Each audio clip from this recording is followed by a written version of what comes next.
What's the meaning of coastline?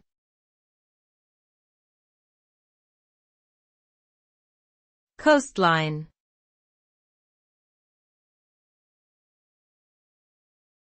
Coastline.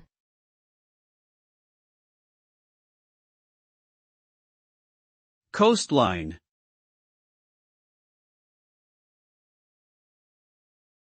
Coastline.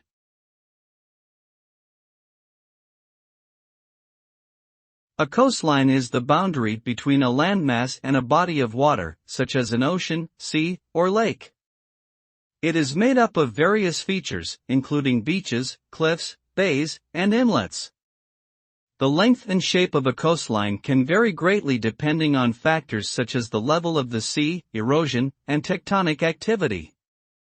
Coastlines are important habitats for a diverse range of plants and animals, as well as being significant geological and cultural features. They also play a vital role in human activities such as fishing, trade, and recreation.